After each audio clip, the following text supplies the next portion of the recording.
And so, Representative Martinez, when you see what Republicans are doing in a state like yours, in a totally brazenly partisan way, and then you hear Democratic Senators Joe Manchin and Kyrsten Sinema in Washington, D.C. saying, we have to be bipartisan, we have to work with Republicans, what goes through your mind in Texas?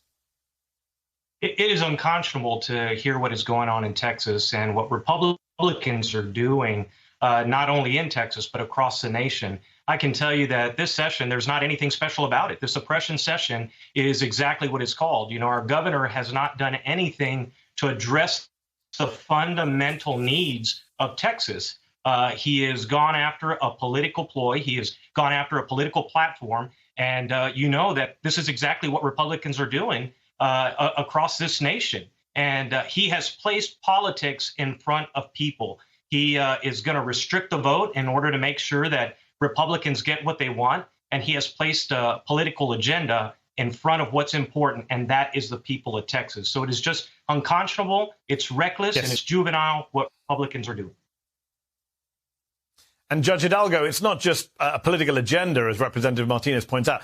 Real people are suffering here. Tonight, there's news out of Texas that the state attorney general, Ken Paxton, has arrested a Houston voter, Hervis Rogers, who went viral last year after lining up for 6 hours on Super Tuesday to vote.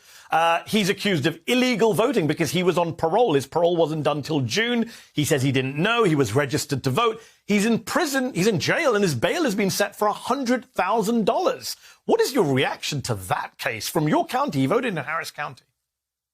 Well, it's clear they're trying to create fear. There is a difference between massive voter fraud, which does not exist, and innocent mistakes. And we're still running down the details of this case. But look, fundamentally, what they are doing is tearing down our democracy, strengthening this idea that there is massive fraud that weakens trust in our democracy. And I don't want people to think that the law that is being proposed, the bill that is being proposed during this special session is any better, that it's a watered down, somehow more palatable version. Anything that builds on this lie to pass laws in order to make it harder to vote is threatening to democracy. It obviously makes it harder for certain groups to participate, but it is just a terrible path to go down. And I'm so proud of these Democrats. Situation here is dire. We need support from the federal level, and these guys deserve it. All of us in Harris County and these brave, courageous legislators.